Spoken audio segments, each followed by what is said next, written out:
Welcome back to the shop. Today's project is going to be reassembling the hubs and the brake rotors for the Amazon. Took the hubs and rotors apart. You saw that in the last video. Had the rotors turned so they look nice and fresh now. And I needed to replace 5 lug studs. Obviously you can't get the correct studs for a 1966 Amazon at your local parts store, and the correct studs are also about $6 a piece and probably 2 or 3 weeks out for shipping. So I measured what I had and I came up with something pretty close. I'll show you what I found. So stud on the right here is the original, stud on the left is what I found.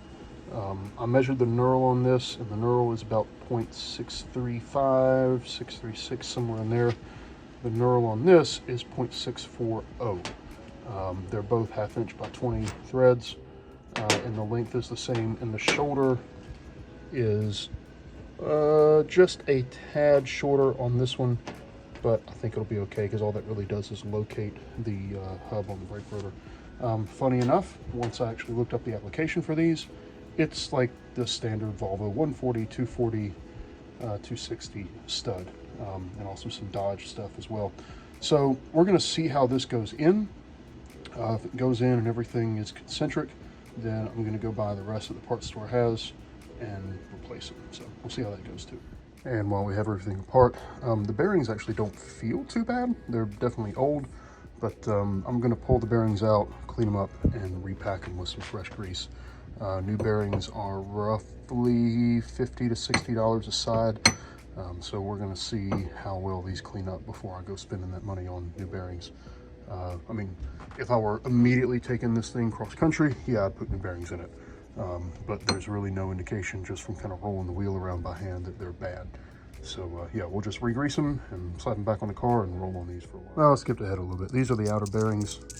Really don't feel super worn or anything. Actually, I just did the bearings on my 240 on the front, and they were really bad. These are okay. These will work. So got the grease cleaned off of those and some old gasoline.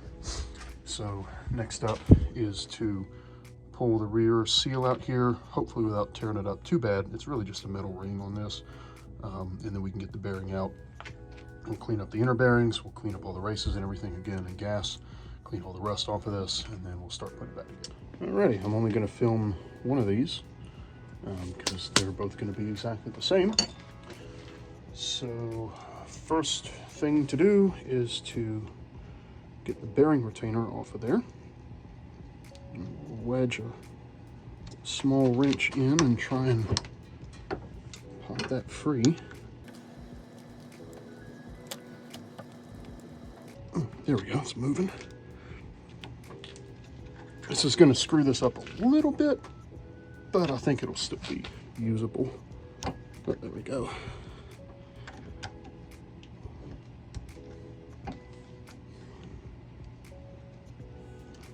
Yeah, it's moving good now.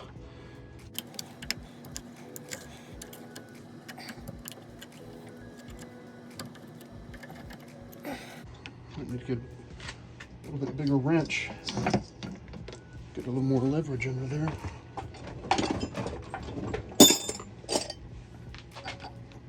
Yeah, there we go. Small wrench should start. Big wrench to, oh, there it went, to get it out. So, yeah, a few dings, not too bad. I think, yeah, there's actually a little like felt ring in there. Obviously you should replace these, right? I think the newer ones are just metal with a rubber lip. But we're just gonna get it rolling, bumping around town, so we can reuse these, and we'll toss this up here. And we pull our bearing out.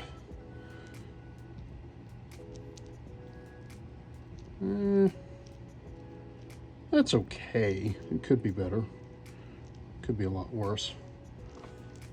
So we'll clean that up. And then next thing we're gonna do is clean the hub up here. So hang tight. Take the wire wheel, get a lot of this rust and dirt and grease off of here.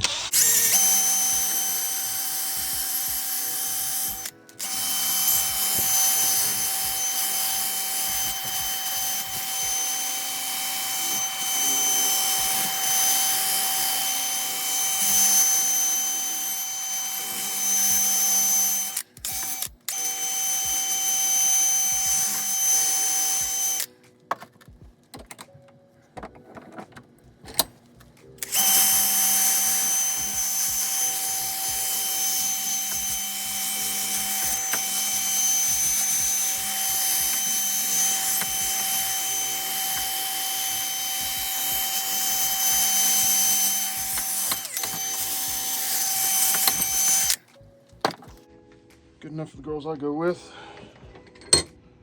I'll get a rag down in there and really get out the bulk of the grease, and then we'll wash it off in gasoline and put it back together. And I'm not going to video this because it's in an awkward place, and literally all I'm doing is scrubbing the bearings there and the hub down with gas to get rid of all this old grease. I'm not even going to take the races out or anything. We'll just get it good and clean and then re-grease it all and put it back together. So we'll get started putting this back together. Here's the old wheel seal. Volvo 88640 is that part number, made by Stefa originally. There's like a felt ring in here, I guess seals it on the spindle. And you can see I chewed it up a little bit, trying to get it moving. But honestly, that's perfectly fine for our needs. Here's the inner bearing. I mean, who knows how old that is? That might be original. It's an SKF part. Really, it's in good shape. I mean, that feels to me like a brand new out of the box bearing. And the races in here, both the inner and the outer, they look great. No weird wear or anything on there. So next thing we'll do is pack the bearing full of grease, pop back together. So I actually do have a bearing packer. Honestly, I tend to prefer to just grab a big lump of grease out of my container and work it in using my palm. The bearing tool, bearing packer tool, makes be surprised how much of a mess it makes. And also you'll be surprised at how much grease a bearing takes. It rhymed. So I always just go around starting on the bottom and in between the cage and the inner race, just kind of take bites out of your hunk of grease here to pack all that in.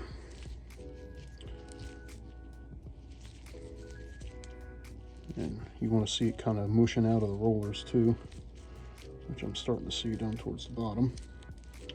And then we'll flip it around and do the top. I remember the very first time that I ever repacked wheel bearings. Gosh, I don't know, 16, hadn't been driving long, might have been pretty much immediately after I started driving.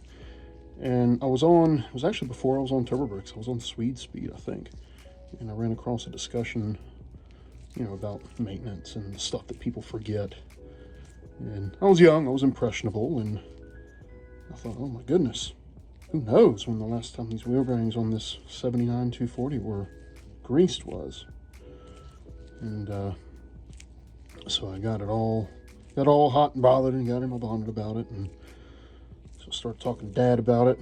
Talking might have been a nice way to put it, annoying the crap out of Dad. Hey Dad, I know you watch these, about that. And Dad finally agreed, all right, probably just shut me up. Hey, fine, we'll repack the bearings in the car, God. So Saturday came around, put the car up on jack stands and pulled the wheels off, pulled the brakes off, and got into it, and Dad realized, oh, I'm out of wheel bearing grease. So he sends me down to parts store in Dorado to get some wheel bearing grease, and I didn't know any better. He gave me his debit card, and I walked in the store and looked around. I didn't know how much we needed, so I just bought some grease and brought it back. And Dad looks at the grease I bought and goes, oh my God, how much did you spend on that? And I went, I don't know, it was like $65, 70 something dollars, something like that. And Dad about had an aneurysm because that was not a lot of extra money, and 60 something bucks is a lot of money to spend on grease. Well, the reason I spent so much on grease is I didn't get a normal tub like that size. I got like a 2-gallon pail of grease. So I had to run back and return it and get a normal amount of grease to finish the job. But laugh about it now, I guess. So I'm gonna keep munching on this with the bearing until it's basically all gone. It's starting to really squeeze out of the tops now.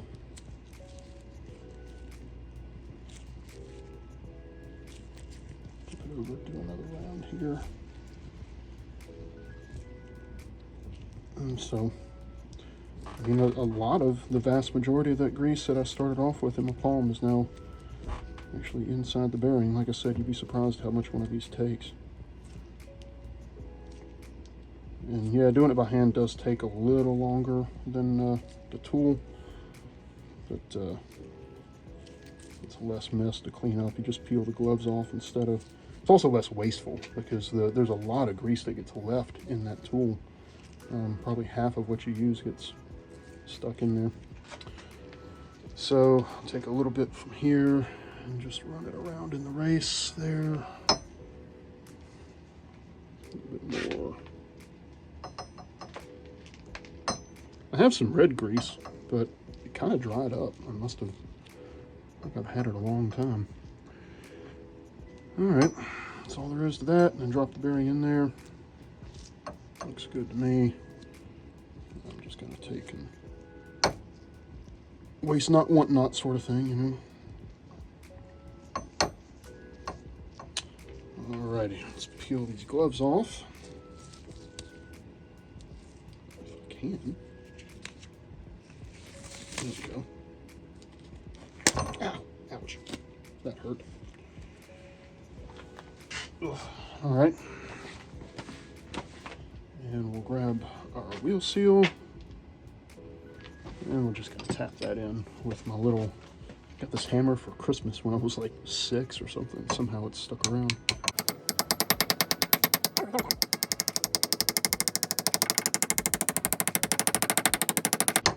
All right, that's got it. So that's done. We'll set it off to the side now, wipe the excess grease off. Set it off to the side, and the next thing to do will be to reassemble the rotor on here. So these are the rotors after turning at the parts store.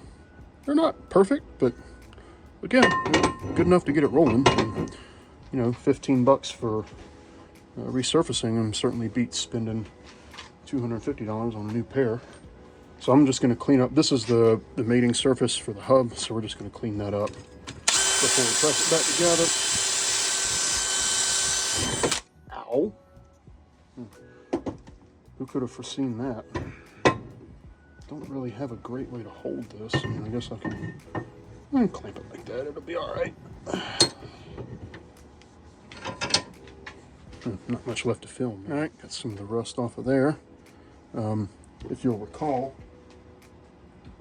in the last video, the hub, oh, does it sit on, does it go from the front? Yeah, right? I can't remember if it goes on from the front or from the back.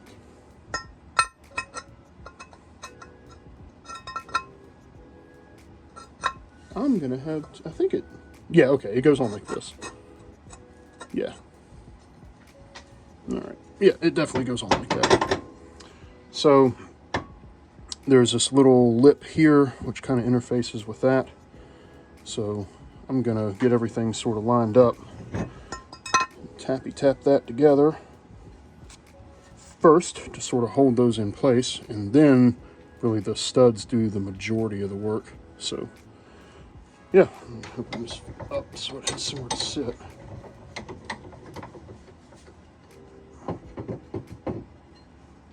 Grab an old stud, just so it centers up in there, and we'll just tap it down a little bit. So I'm not driving these in from the wrong way. I'm just going to kind of use them to make sure everything is lined up, and it is actually not. You know, I should go with this from the back, actually, the way it's intended. And I'm not going to drive them flush. I'm just going to tap them in a little bit to sort of center everything up. There we go. So they're starting to sink in there. So if we flip this over, we should see that, yeah, it's all coming together. We'll give it a little bit more. Give them a little bit more.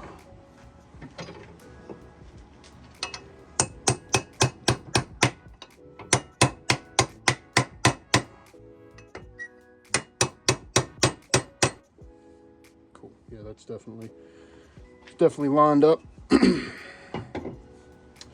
I'm going to run around here and tap that so it's mated. Now it's over to the press, and I'm going to try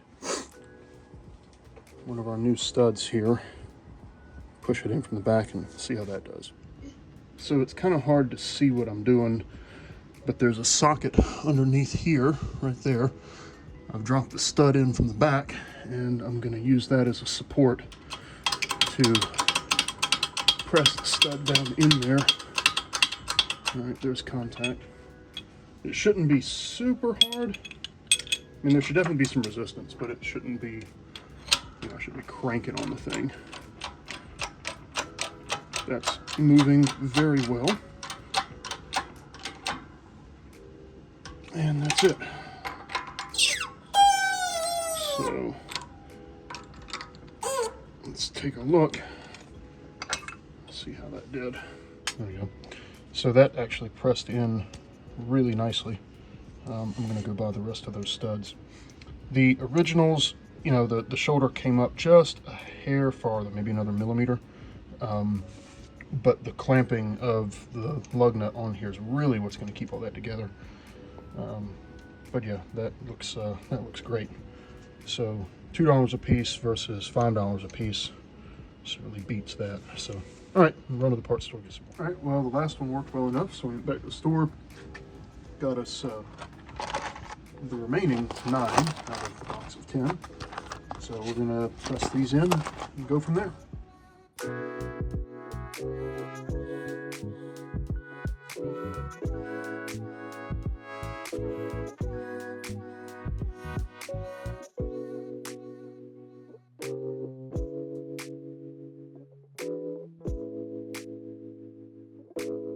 And there we go. There's one hub completely done.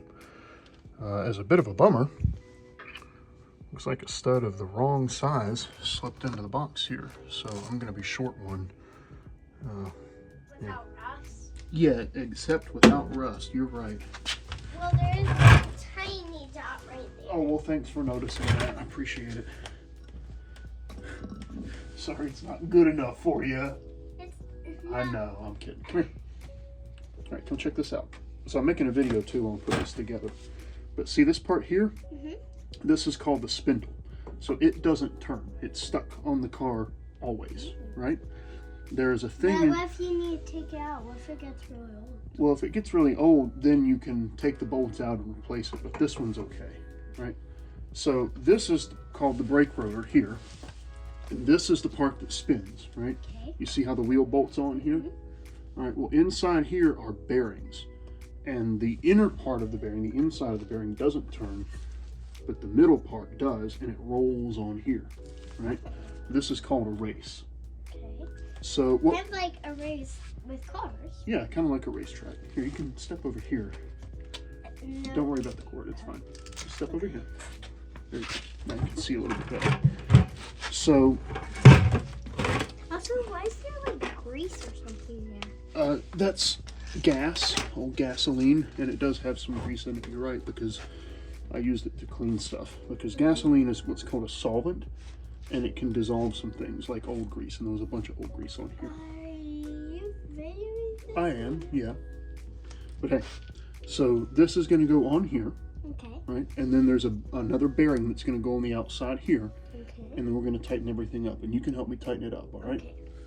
So I'm going to do this because it's heavy. This just slides right on like that. It sits right there. Let me go get the other bearing. I'll be right back. Okay. All right, so here's the outer bearing, and it's covered in grease, but it's kind of gross. But you see here? So this is the part here that goes on the spindle. Okay. That stays still, and then the outside rolls. Yeah, So but I'm why gonna is it so greasy? Well, it has to have grease on it so that everything stays nice and smooth. Because if there's no grease, then it gets really, really hot. And rough and Then it all, that's good, you figure that out. The grease helps everything roll nice and smooth and keep it cool. Because if you run out of grease, then it then might it, make a fire? well, a wheel bearing could catch on fire. But really, what it does before that, it just makes sounds really, really, really bad. All right, so. And that's how you start knowing that might. Mm-hmm. That's right. So we'll take this and put it right in there. There we go. See how that all slots together like that? Now, we're going to take this washer and see how there's a shiny part on the washer right there? There's a nut that goes on there right here. That kind of looks like a cat shape before you cover it up. Yeah, it does. It's not exactly round. It looks like a cat shape.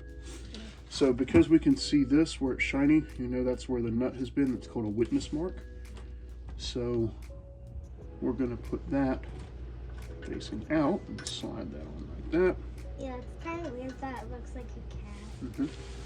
And it's a little greasy, but it's not too bad. If you want to tighten that, you can, just with your fingers.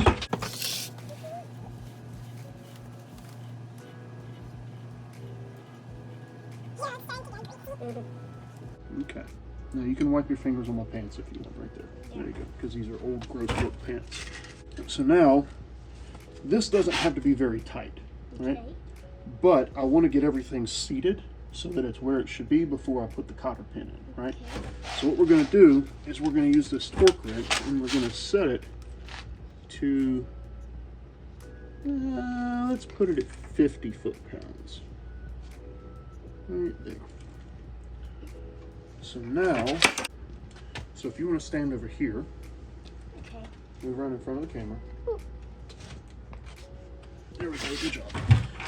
So you can push down on the end of this. Okay. And when it gets tight enough, it's going to click. Okay. You'll feel it. Here, wait, come up Mm-hmm. and push down. And we'll spin it a little bit. Okay, lit up. Click it a few more. We'll push down. Go ahead.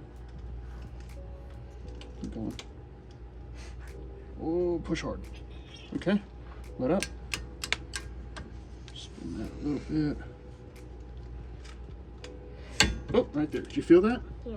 That means that it is as tight as 50 foot-pounds. So that's way too tight for this bearing, but it's a nice way to make sure everything is seated. So we'll spin this around a little bit. And we'll do this again, make sure it doesn't move. You want to press? Got a little bit tighter. Spin this a little more. What we want to do... Is it hard to spin? No, it's easy. You can do it if you want. Well, it's kind of easy. It's a lot easier for me. My hands are bigger. But what we're going to do is... Because you're stronger than me. Yeah, that too. So we're going to keep tightening this Okay. on the same torque setting, the same 50 foot-pound setting, Okay. until it clicks without moving. Okay? Let's try it again. All right, whoop. I think that clicked. It did. And it also tightened a little bit. We'll roll this around a little Can I bit. try it again to Tristan? Yeah. See? Yeah, it's easier with two hands. Mm-hmm. Here. Let's do this again. Still turning a little bit.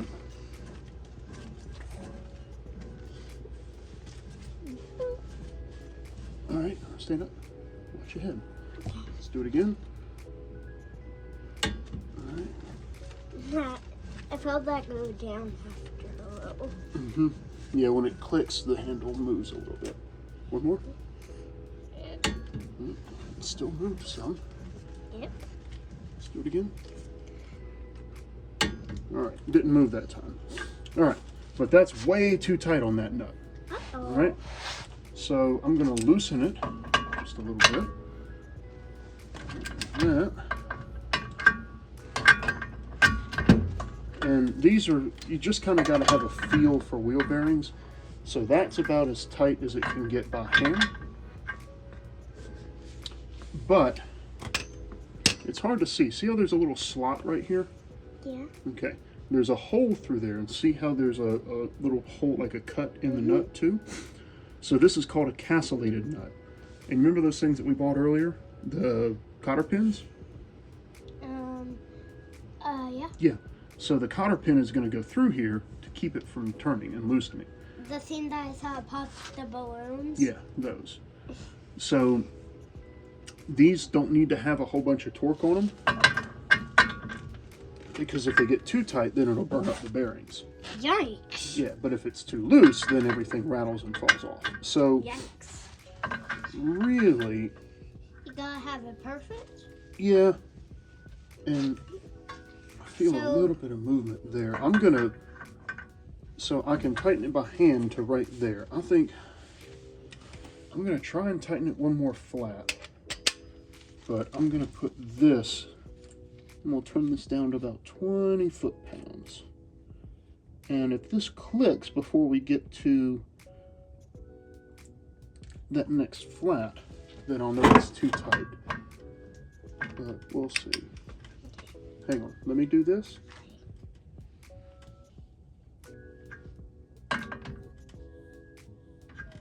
A little bit more. Yeah, okay, so that, it didn't click, so that's less than 20 foot-pounds. That'll be fine. See how smooth that is now? Yeah. Now I can try it with one hand. Mm-hmm. That means we're about right. So I'm gonna pause the video for a minute. I gotta go get the cotter pins. All right, so when you put this cotter pin in, we want it so that the eye, this is the eye, right? We want it facing like this and not like this, okay? Okay. But you can stick it down in that hole and get it started, and then you can kind of tap it down with the hammer if you need to. Oh, okay. Sort of like driving a nail, but it's not as hard. It kind of is because you had to try sticking the hole. There you go. All right, it's in there, it's started. Use the hammer and tap it in.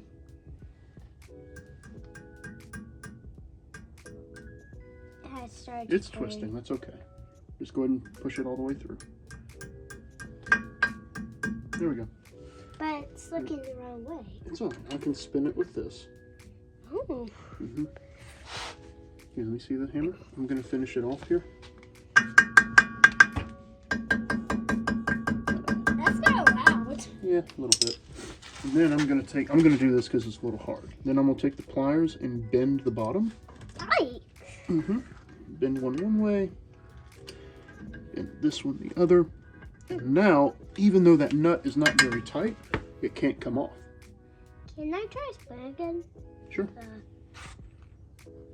Wow, that's way easier than the last time. Mm-hmm. It's fun. So now the last thing to do is to put the grease cap on.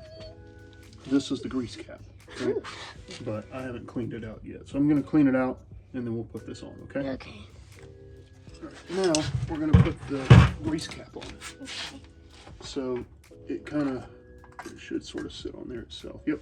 And now when you don't hit it in the middle, kind of tap it around the edge. Okay. Go in a circle, Okay. and it'll go on. Here. Not like that. Here. Stand up. You're hitting down. We need to hit it in like that. Oh. Okay?